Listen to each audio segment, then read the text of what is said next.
Science journey जो है वो एक और इल्जाम लगाता है। वो ये कहता है कि बाद के ब्राह्मण धर्म ने गणेश को मानव गृह सूत्र और याज्ञवल्क्य में लो कास्ट और शूद्रों का देवता कहा है और इसे विघ्नदाता कहा। गणेश मूल रूप से एक दुष्ट या दुष्ट प्रकृति के देवता थे, लेकिन बाद में उनमें परिवर्तन आया और वे एक अधिक सौम्य देवता बन गए। Bhandarkar 1965 page number 147। भंडारकर चुतमारी का इतना बड़ा भंडारकर ओरिएंटल रिसर्च इंस्टीट्यूट खोला उसने, और उसका जैसा इतना बड़ा ज्ञानी अंग्रेजों का गांड चाटने के लिए ऐसी बात करता है या किया था जो कि बिल्कुल असत्य है। और मैं आज इसका जांच पड़ताल स्वयं करूंगा शास्त्रों के आधार पर। मैं एक कुलीन बंगाली ब्राह्मण हूं और मैं किसी भंडारकर चुतारकर को मैं नहीं मानता। मैं सिर्फ मेरे शास्त्रों पर यकीन करता हूं जब बात हिंदू धर्म और हिंदुत्व का हो तो इस सिलसिले में सर्वप्रथम मैं पढ़ूंगा ब्रह्मणस्पति इज निराकार गणेश, ऋग्वेद 2.23.1 क्लॉज 32। यानी ऋग्वेद 2.23.1 में लिखा गया है कि ब्रह्मणस्पति ही जो है वो निराकार गणेश है। अब वेदों में एक देवता का नाम आता है ब्रह्मणस्पति, इसको विश्वदेव भी कहते हैं, और वेदों के अलग अलग मंत्रों में इसे अलग अलग देवताओं के साथ जोड़ा गया है, क्योंकि हिंदू धर्म यह मानता है कि सारे देवी देवता एक ही हैं, ईश्वर एक ही है, परब्रह्म एक ही है। तो ब्रह्मणस्पति को निराकार परब्रह्म का श्रेय प्राप्त है ऋग्वेद में, और इसी निराकार ईश्वर को गणेश कहा गया है ऋग्वेद 2.23.1 में। अब मैं उसको पढ़ूंगा।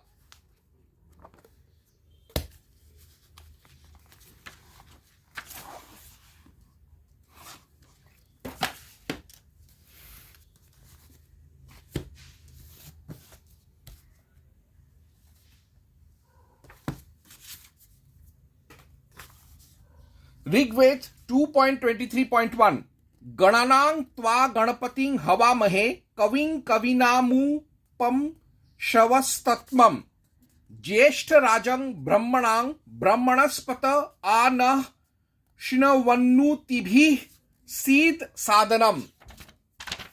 अर्थात श्रेष्ठ एवं तेजस्वी स्तोत्रों के स्वामी हे ब्रह्मणस्पते, तू गणों में उत्तम गणपति और कवियों में श्रेष्ठ उत्तम कवि है। हम तुझे आवाहित करते हैं, तू अपने रक्षा साधनों से हमें रक्षित कर। तो यहां पर ब्रह्मणस्पति को ही गणपति कहा गया है, और ब्रह्मणस्पति का जो मंत्र है गणनां त्वां गणपतिं हवामहे, ये जो मंत्र है आज भी 2025 में भी गणपति पूजा का सबसे प्रमुख मंत्र है। अब आगे गणेश पुराण 1.51.72, 1.12.9, 1.12.7, 2.125.32, 1.45.8 में यह कहा गया है कि ब्रह्मणस्पति अवतार एज सात्विक गणेश, यानी यही गणपति जो थे ये दरअसल ब्रह्मणस्पति का सात्विक अवतार था। तो ये कहना कि गणपति शूद्र देवता है, लो कास्ट देवता है, दुष्ट प्रकृति का देवता है या अदेवता है, यह बिल्कुल गलत है, यह बिल्कुल असत्य है। तो अब मैं वो सारे एक एक करके श्लोक पढ़ूंगा, वो भी कहीं और से नहीं, स्वयं गणेश पुराण से।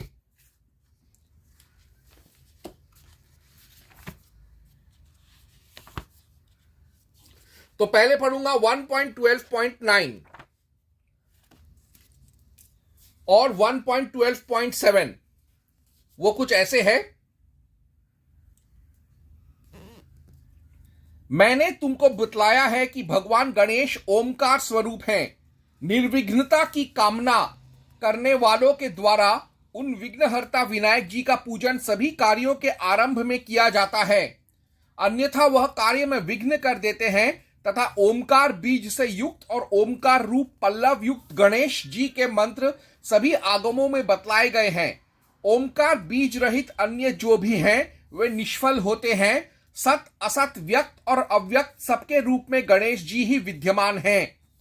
तो इससे यह पता चलता है कि गणेश को सबसे पहले पूजा जाता है हिंदू कर्मकांड में, अन्यथा वह शायस्ती देते हैं, सजा देते हैं। तो अब जो शत्रु पक्ष है वो यह कहेगा भाई वो तो लोगों को सजा देता है अगर उसकी पूजा ना करे, तो वो तो दुष्ट हुआ, वो क्यों सजा देता है वो मैं आगामी मंत्रों में बताऊंगा। अब मैं पढ़ने वाला हूं दूसरा।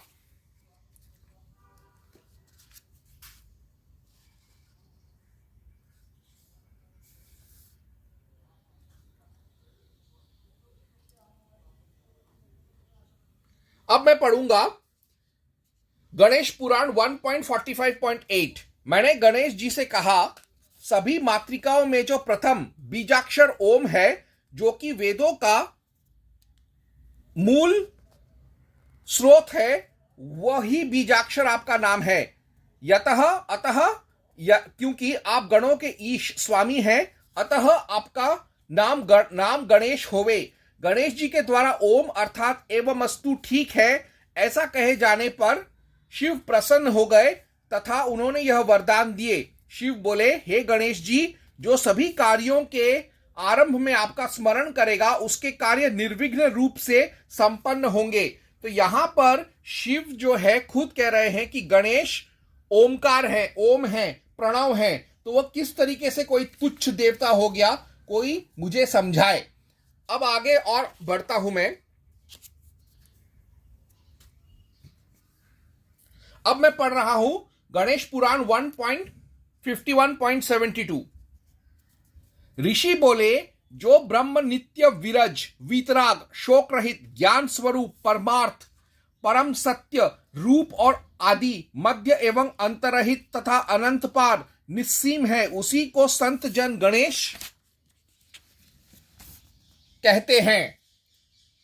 अब और आगे बढ़ते हुए मैं पढ़ूंगा गणेश पुराण 2.125.32। ब्रह्मा बोले, यह सुनकर उन इंद्रादि देवों ने उस मयूरेश को शुंडा दंड सूंड से विराजित आद्य ओमकार रूप में देखा। वापस से गणेश को ओमकार कहा गया है। तो इससे क्या प्रतीत होता है? इससे यह प्रतीत होता है कि गणेश का जो रुतबा है, जो वर्चस्व है हिंदू धर्म में, वो किसी से कम नहीं है। गणेश पुराण में गणेश जी को ब्रह्मा विष्णु शिव आदि देवों से भी महान सर्वशक्तिमान परमात्मा रूप में स्वीकार किया गया है। इस पुराण में स्पष्ट कहा गया है कि जो परब्रह्म है उसी को गणाधिप कहा जाता है। जैसे कि मैंने पढ़ा, यत ब्रह्म नित्यं विरजं विशोकं ज्ञान स्वरूपं परमार्थ भूतम अनादिम मध्यांत मनंत पारं गणाधिपं तं प्रवदंती संतः। गणेश जी को ब्रह्मा विष्णु शिव आदि देवों देवयोनियों सूर्य चंद्र आदि ग्रह नक्षत्रों सहित संपूर्ण चराचर विश्व की सृष्टि का हेतु कहा गया है। संपूर्ण ब्रह्मांड में जो भी सत असत व्यक्त तथा अव्यक्त है वह गणेशमय है। सत सद व्यक्तम व्यक्तं सर्वं ही गणनायकः। गणेश पुराण 1.12.9 1.12.9। इस पुराण में गणेश जी को अनेक बार ओमकार रूप कहा गया है। ओमकार रूपी भगवान यो वेदादो प्रतिष्ठितः 1.1.15 1.1.15। ओमकार रूपी भगवानुवक्तस्तेतु गणनायकः 1.12.7 गणेश पुराण। ददु शूर्व विज्र मुख्यास्ते 1.4.11 गणेश पुराण। कर्तुं तथा कर्तुं मदीनस्त्वः शक्तोऽन्यथा कर्तुमपिह देवः गणेश पुराण 1.88.7। इस पुराण में गणेश जी की वेदों के मूल में स्थित ओमकार, जो कि मातृकाओं में सर्वप्रथम प्रचारित बीजाक्षर है, गणेश जी का वाचक नाम है। त्वनाम बीजं प्रथमं मातृकाण मोंकार स्वरूपं श्रुति मूलभूतम, गणेश पुराण 1.45.8 1:45-8। इसके साथ साथ जो मैंने अभी पढ़ा,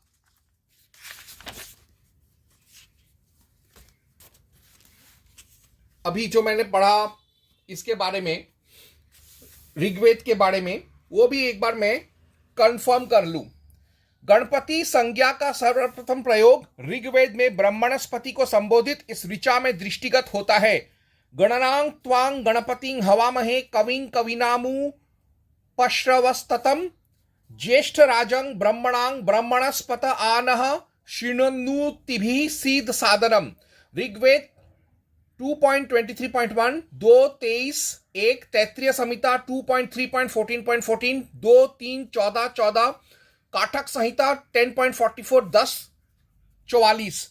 इस ऋचा के दृष्टा ऋषि गर्तसमत बतलाए गए हैं, जिसका समर्थन गणेश पुराण 1.37.37 1:37-37 में भी किया गया है।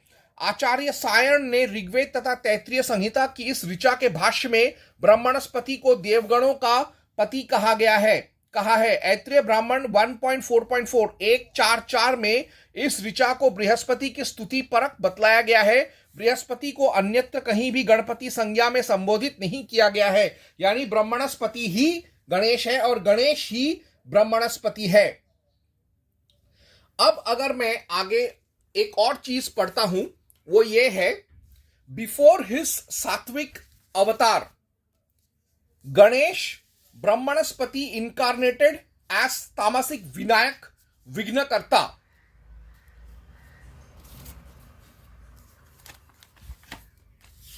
तो वो भी मैं एक बार दृष्टिगोचर कर लूंगा।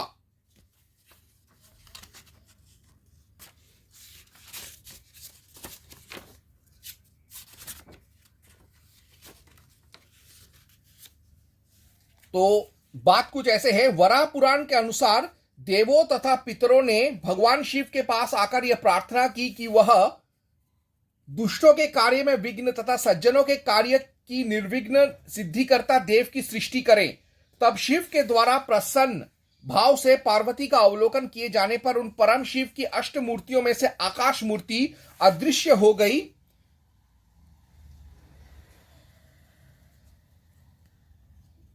थी तथा वहां उस आकाश मूर्ति से कुमार का आविर्भाव हुआ था। वराह पुराण 23.1-14, वराह पुराण 23 1-14, जिसको विनायक विघ्नहर्ता गजानन गजास्य गणेश जैसे नाम दिए गए थे। विनायको विघ्नकारो गजास्यो गणेश नामा च भवस्य पुत्रः। वराह 23/28, वराह पुराण 23.28। अब इसी चीज को थोड़ा और विस्तारित तरीके से इसका अवलोकन मैं करना चाहूंगा, तो मैं थोड़ा और आगे पढ़ता हूं।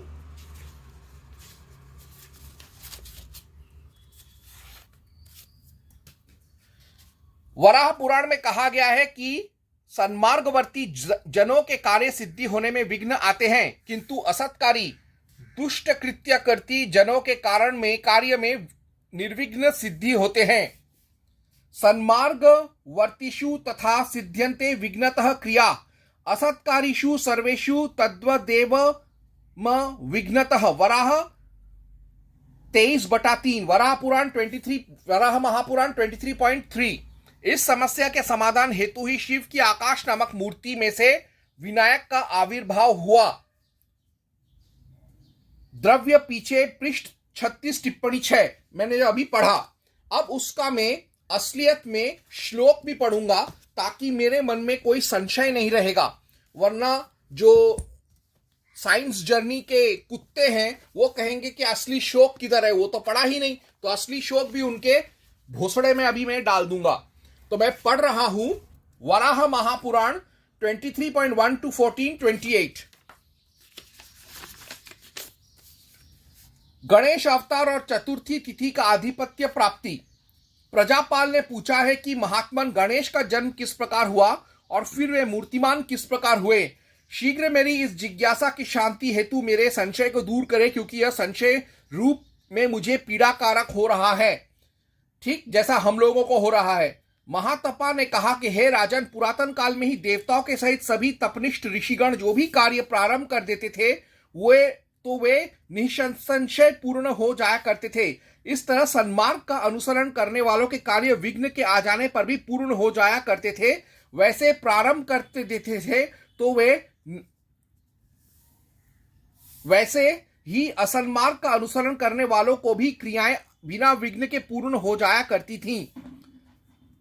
तत्पश्चात पितरों के सहित समस्त देवताओं ने सभी का आह्वान कर उस कार्य में निश्चय पूर्वक विघ्न ही पड़ना चाहिए का यथाशक्ति विचार विमर्श किया।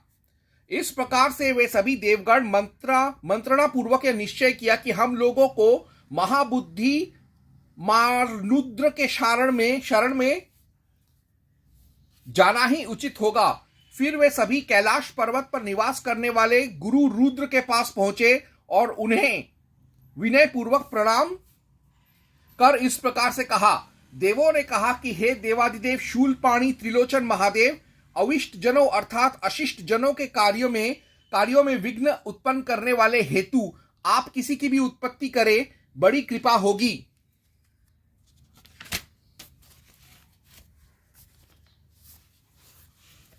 देवताओं के इस प्रकार के विनीत वाणी को सुनकर शंकर अत्यंत प्रसन्नता के साथ अल्पक नेत्रों से उमा की ओर देखा। आगत देवताओं के समक्ष में ही उस उमा देवी की तरफ देख रहे उन महात्मा शंकर को यह चिंता हुई कि मूर्तिमान पृथ्वी आदि से अमूर्त आकाश में किस कारण भेद देखा जाता है। पृथ्वी में मूर्ति है, इस तरह जल में भी मूर्ति है, तेज और वायु में भी मूर्ति दिख जाया करती है। आकाश इस प्रकार को क्यों नहीं है, यह सोचकर महादेव हंसने लगे। इस प्रकार ज्ञान शक्ति उमा को देखकर शंभु ने जो आकाश की ओर देखा और पूर्व में ब्रह्मा ने कहा था कि केवल शरीरधारियों का शरीर होगा और जो शिव हंसकर इन चार कार्यों से पृथ्वी आदि चारों उत्कृष्ट देव उत्पन्न हुए, उन परमेष्ठी शिव के हंसते ही उन हंस रहे परमेष्ठी से अति तेजस्वी प्रदीप्त मुख महादीप्ति युक्त परमेष्ठी के गुणों से संपन्न साक्षात दूसरे रुद्र के सदृश एक कुमार दिशाओं को आलोकित करता हुआ उत्पन्न हो गया। वह महात्मा उत्पन्न होकर तत्क्षण से अपनी कांति दीप्ति मूर्ति एवं रूप से देवांगनाओं को भी मोहित करने लगा। उन महात्मा कुमार के इस सुंदर रूप को देखकर सुंदरी उमा ने अपलक नेत्रों से उसे देखकर प्रसन्न होने लगी। तो इसी तरह से गणेश जी का जन्म होता है। उन महात्मा कुमार के इस सुंदर रूप को देखकर सुंदरी उमा ने अपलक नेत्रों से उसे देखकर प्रसन्न होने लगी। स्त्री भाव को इस प्रकार के चंचल वचलंग समझकर तथा नेत्रों को मोहित करने वाले इस कुमार के सुंदर रूप को देखकर श्री शंकर जी स्त्रियों के प्रति शंका से क्रुद्ध हो गए और उसे शाप दिया। उन तीव्र संपन्न देव ने उसे शाप दिया कि हे कुमार, तुम निश्चय ही हाथी के समान मुख वाले, लंबोदर और सर्प के उपवीत धारण करने वाले होगे। और आगे लिखा है, आप सभी को अपनी महानुभावत्व की प्राप्ति के कारण देवों, यज्ञ और अन्य कार्यों के में भी अग्र पूजा प्राप्त करने का अधिकार प्राप्त रहेगा, अन्यथा आप उस कार्य के सिद्धि को नष्ट करने में सक्षम हो सकें। तो यहां पर गणेश का अवतरण होने से पहले उसका जो निराकार ब्रह्मणस्पति स्वरूप है, उसने पहले तामसी रूप में जन्म लिया ताकि जल्दी से जल्दी जो अशिष्ट लोग हैं उनको स्टॉप गैप बेसिस पर उनके कार्यों को खत्म कर दिया जा सके। तो गणेश के सात्विक रूप से भी पहले उसका निराकार ब्रह्मणस्पति रूप से पहले निकला था एक तामसिक अवतार। अब therefore Yajnavalkya Smriti says Ganesh is विघ्नहर्ता for good people plus विघ्नकर्ता for evil folks plus bad karma plus atheism. ये लिखा है याज्ञवल्क्य स्मृति 1.20 271 टू 274 में। यानी गणेश का दो रूप है, एक है सात्विक रूप जिससे हम सब अवगत हैं, और दूसरा है उसका तामसिक रूप। जो तामसिक रूप है उसमें वह अच्छे लोगों का बुरा नहीं करता, वो सिर्फ विघ्न करता है for evil folks, bad karma and atheism. यानी जो दुष्कर्म करते हैं, जो बुरे लोग हैं और जो नास्तिक हैं, उनको सजा देने के लिए उसने अपना तामसी रूप लिया है। तो इससे यह प्रमाणित नहीं होता कि गणेश पर से वह तामसिक है, यह बिल्कुल प्रमाणित नहीं होता। तो अब मैं याज्ञवल्क्य स्मृति 1.271 टू 274 पढ़ूंगा। शुभ कर्मों में आने वाले संभावित विघ्नों की निवृत्ति के लिए तथा अनुष्ठानों की सिद्धि के लिए ही रुद्र ब्रह्मा जी ने संयुक्त रूप से विनायक को पुष्पदंत आदि गणों के नायक के पद पर प्रतिष्ठित किया। इसी से उनके नाम गण प्लस ईश, गण प्लस पति, गण प्लस नायक, गणनायक तथा विशिष्ट नायक आदि है। विनायक जहां विघ्न नाशक हैं, वहां विघ्न कारक भी हैं। उनके द्वारा उपस्थित विघ्नों का शिकार बनने वालों के लक्षण इस प्रकार से हैं। 1. स्वप्न में अपने को डूबता देखता है तथा देखता है कि जल में खूब स्नान कर रहा है। 2. स्वप्न में सिर मुंडाए पुरुषों को देखता है। 3. स्वप्न में गेरुआ वस्त्र धारण किए साधुओं को देखता है। 4. मांस भक्षी पशुओं, व्याघ्र, सिंह आदि तथा पक्षियों, गिद्ध, शेन आदि की सवारी करता देखता है खुद को। 5. स्वप्न में अपने को चांडालों, गधों और ऊंटों के साथ निवास करता देखता है। तो गणेश जो है वह कोई तामसिक देवता ही नहीं है, उसमें सात्विक, तामसिक और राजसिक तीनों गुण हैं। तो वो अच्छे के लिए अच्छा और बुरे के लिए बुरा है। तो इसके बेसिस पर यह कहना कि गणेश एक दुष्ट देवता है, शूद्र देवता है, लो कास्ट देवता है, विघ्न कारक देवता है, अनिष्ट देवता है, यह साइंस जर्नी और भंडारकर जैसे बदमाश लोगों का दुष्प्रचार है। अब आपको मैं समझाता हूं। जैसे शिव है, शिव का एक सौम्य रूप है शिव, और उसका एक उग्र रूप भी है रुद्र। सती का एक सौम्य रूप है पार्वती, और उसका एक उग्र रूप है दुर्गा। काली एक उग्र देवी है और उसका सौम्य रूप है तारिणी। शनि लोगों का अच्छा भी करता है, बुरा भी करता है। साथ साथ उसके जो चेले हैं जैसे साढ़े साथी, दहिया, ये लोग भी लोगों का अच्छा भी करते हैं और बुरा भी करते हैं उनके कर्मों के हिसाब से। लक्ष्मी का एक सौम्य रूप है, उसका एक उग्र रूप है महालक्ष्मी, और उसका एक तामसिक रूप भी है ज्येष्ठ लक्ष्मी। सरस्वती एक सौम्य देवी है, लेकिन उसका एक उग्र रूप भी है घोरा सरस्वती, जिसका वर्णन ऋग्वेद में है। विष्णु सौम्य देवता है, राजसिक देवता है, उसका एक सात्विक रूप है बुद्ध, और उसका तामसिक रूप है परशुराम और गरुड़। सीता एक सौम्य देवी है, लेकिन उसने एक उग्र रूप धारण कर लिया था जब उसको लवणासुर को मारना था तब। अब गणेश या गणपति का वैदिक रूप भी है ब्रह्मणस्पति, और उसका तांत्रिक रूप भी है उच्छिष्ट गणपति। हनुमान जी जो है, हनुमान भी बहुत ही अच्छा देवता है, मेरा इष्ट देव है, लेकिन उसका पंचमुखी हनुमान रूप किसी का भी पुंगी बजा सकता है। तो यानी देवी देवता जो है वो अच्छे के लिए अच्छा और बुरे के लिए बुरा होंगे।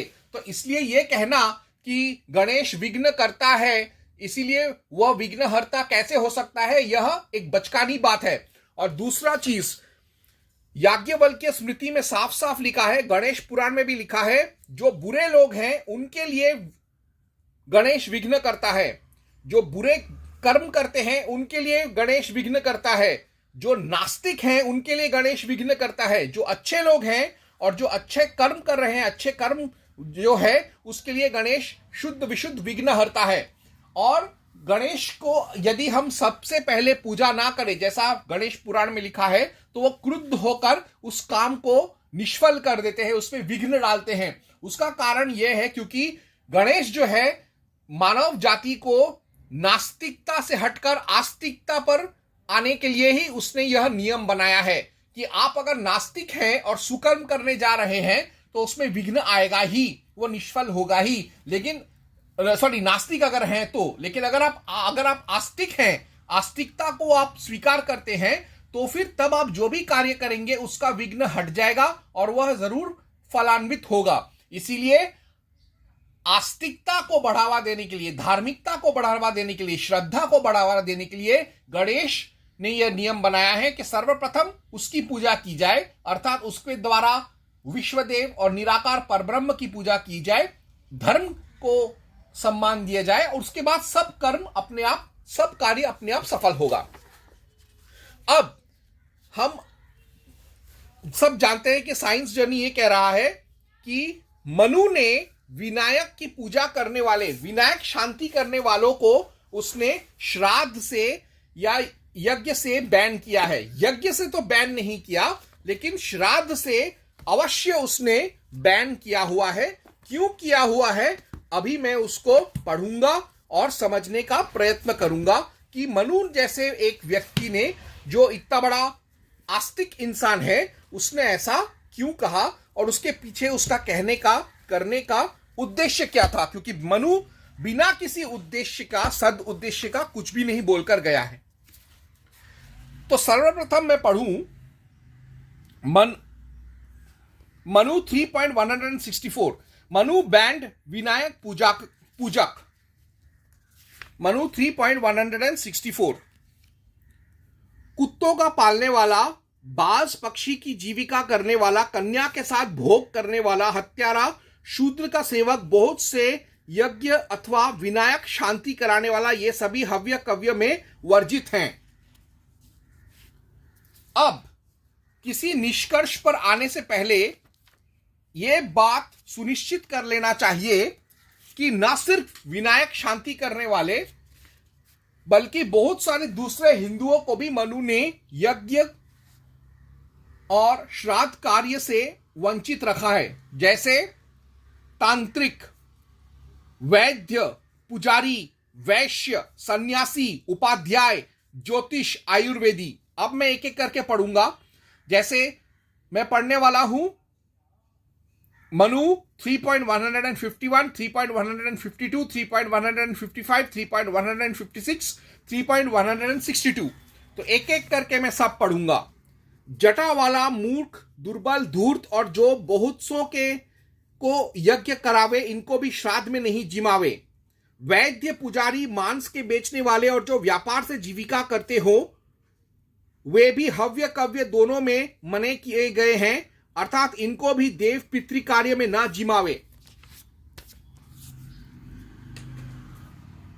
गांव और राजा का नौकर, बुरे नाखून व काले दांत वाला, नाचने वाला, स्त्री गमन से भ्रष्ट, ब्रह्मचर्य वाला अथवा प्रथम आश्रम में जो सन्यासी हो गया हो, शूद्र को ब्याहने वाला, धरेचे स्त्री का पुत्र, काणा और जिसके घर में स्त्री का जार रहता हो, ये सभी श्राद्ध में वर्जित हैं। जो तनख्वाह लेकर पढ़ावे, जो मजदूरी देकर पढ़े, शूद्र का शिष्य, शूद्र का गुरु, कड़ा बोलने वाला, कुंड असल बाप के होते जो जार से उत्पन्न हो, तथा गोलक अर्थात जो असल बाप की मृत्यु के पीछे जार से पैदा हो, ये भी देव कार्य और श्राद्ध में वर्जित हैं। जो हाथी, घोड़ा, ऊंट, बैल इनको सिखाता हो, जो राशि से ग्रह बताकर जीविका करता हो, जो पक्षियों को पाले और जो आयुध विद्या का शिक्षक हो, ये भी हव्य कव्य में मने हैं। यानी आयुर्वेदाचार्य और धनुर्वेद का आचार्य भी वर्जित है। इसी उपलक्ष्य में कहा है, कुत्तों का पालने वाला, बाज पक्षी की जीविका करने वाला, कन्या के साथ भोग करने वाला, हत्यारा, शूद्र का सेवक, बहुत से यज्ञ अथवा विनायक शांति कराने वाले, ये सभी हव्य कव्य में वर्जित हैं। एक चीज हम लोगों को समझ में आ रहा है, एक पैटर्न दिख रहा है इन सारे मंत्रों में, जहां पर इन सारे जो व्यवसाय हैं जिन्हें हम लोग शुद्ध मानते हैं, सात्विक मानते हैं, उनको क्यों मना किया है, उसके पीछे कारण समझना पड़ेगा। सबसे पहली बात तो यह है कि इनमें स्ट्रॉन्ग ओकल्ट ऑरा है, यानी इनके अंदर बहुत पावरफुल, बहुत ही सशक्त जो जो आधिदैविक शक्ति है वो है। इनमें से अधिकतर लोग, कुछ लोग जो है जैसे वैश्य हैं, वो लोग पहले से ही अमीर हैं, तो उनको दान दक्षिणा देने का जरूरत नहीं है। और फिर कुछ हैं जो जैसे पुजारी हो गया, तांत्रिक हो गया, वैद्य हो गया, सन्यासी, उपाध्याय, ज्योतिष, आयुर्वेदी, ये इनके रिचुअल प्री ऑक्यूपेशंस होते हैं, यानी इनके दूसरे कर्मकांडों में हमेशा व्यस्त होते हैं। तो अगर इनको हम श्राद्ध या यज्ञ में बुलाएंगे, ये शायद अपने दूसरे कामों में व्यस्तता के कारण उस पर फोकस ना कर सके, या वो वहां से आधा छोड़कर चले जाए, तो पूरा कर्मकांड ही बेकार हो जाएगा। और कुछ लोग हैं जैसे तांत्रिक हो गया, पुजारी हो गया, या सन्यासी हो गया, जो ज्योतिष हो गया, उपाध्याय हो गया, आयुर्वेदी हो गया, ये लोग पॉइंट आउट फ्लॉज कर सकते हैं। यानी ये लोग श्राद्ध या यज्ञ में, हव्य में कोई अगर गलती हो गया छोटा सा, वो हम लोग तो उसको नजरअंदाज कर देंगे। लेकिन शायद ये लोग, चूंकि ये लोग बहुत पढ़े लिखे हैं और शास्त्रीय है, ये शायद उसमें गलती को पकड़ ले और एक विवाद खड़ा कर दे, इसीलिए मनु ने इनको बैन किया है।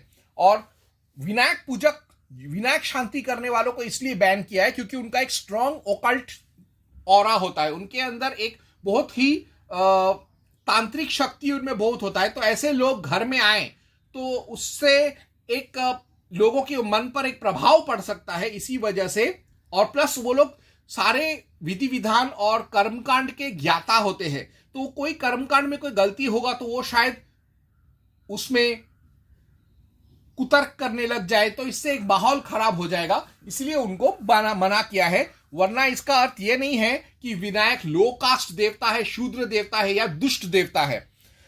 देयरफॉर मनु प्रोहिबिटेड विनायक पूजा इन श्राद्ध एंड यज्ञ हव्य ओनली। तो इसी से मैंने संपूर्ण प्रमाणों के साथ मैंने बता दिया कि भंडारकर और साइंस जर्नी वालों का यह सोचना बिल्कुल गलत था कि विनायक कोई लो कास्ट देवता है इसलिए उसको विघ्नकर्ता कहा गया है, या उसके साधकों को सामाजिक बहिष्कार किया गया है। यह कहना कि गणपति दुष्ट देवता है इसलिए उसके साधकों को बहिष्कार किया गया है, यह कहना भी बहुत बहुत गलत है।